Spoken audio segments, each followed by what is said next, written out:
India आप तक समाचार, कड़वा लेकिन सच। रतनलाल सी बाफना ज्वेलर्स, जहां विश्वास ही परंपरा है। नमस्कार, मैं हूं आनंद शर्मा और आप देख रहे हैं इंडिया अब तक समाचार। अगर आपने अभी तक हमारे चैनल को सब्सक्राइब नहीं किया तो हमारे चैनल को सब्सक्राइब कर लीजिए, बेल आइकन के बटन को दबाइए ताकि नोटिफिकेशंस आपको मिलते रहे।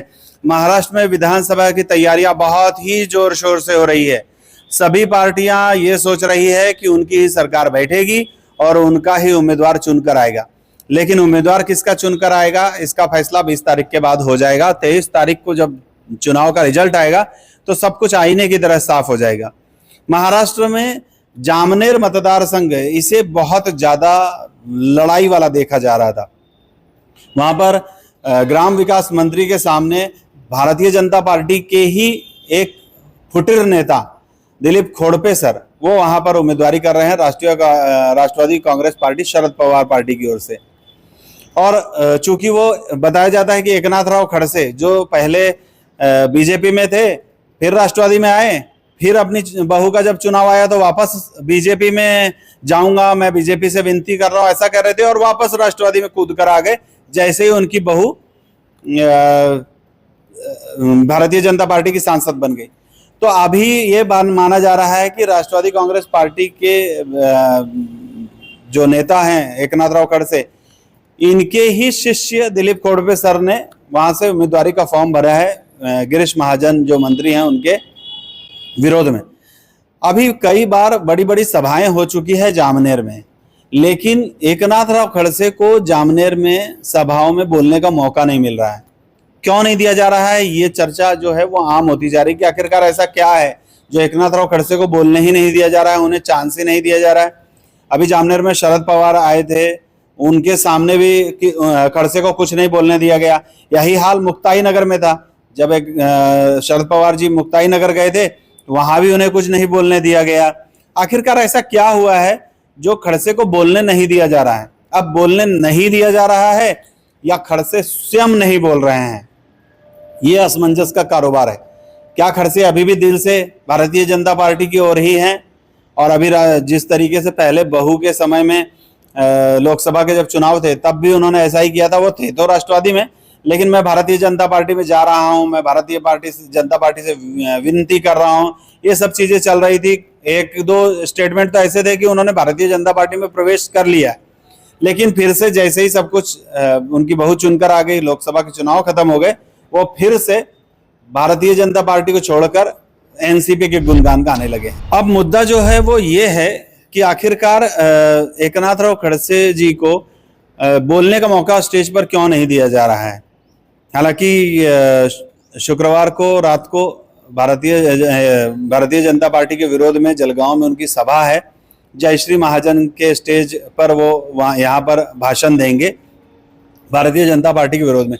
तो फिर उन्हें राष्ट्रीय नेता जो हैं राष्ट्रवादी कांग्रेस पार्टी के शरद पवार और उनके साथ जामनेर या फिर मुक्ताई नगर में उन्हें बोलने का क्यों नहीं चांस दिया गया। मैं भी जामनेर में घूम रहा था तो जब बातचीत हो रही थी आम लोगों के पास में, कुछ इंटरव्यूज कर रहा था, तो लोग माइक पर तो बोलते नहीं है उठपटांग, लेकिन जब बातचीत चल रही थी तो ये बता रहे थे कि एकनाथ राव खड़से की जुबान जो है वो फिसल जाती है, वो कुछ ऐसी बातें, ऐसे शब्द कह जाते हैं जो कहीं ना कहीं अश्लील माने जाते हैं। और इस तरीके से अगर वो स्टेज शेयर करते हैं बड़े नेता के साथ और ऐसा कुछ बोल देते हैं तो ऐसे में बड़े नेता की भी नाचक्की हो जाती है। तो इस वजह से उन्हें जो है वो बोलने का मौका नहीं दिया गया, ऐसा बताया जा रहा है। अब क्या स्टेटमेंट था वो एक बार आप सुन लीजिए, जो लास्ट टाइम न्यूज भी बनी थी और भर स्टेज पे उन्होंने क्या स्टेटमेंट दिया था, ये सुनिए, फिर आगे की बात करते हैं। त्या कालखंडात वाटलं की हा सद्ग्रस्त एका पेन्शनर शिक्षकाचा माणूस संस्कारामधला असेल,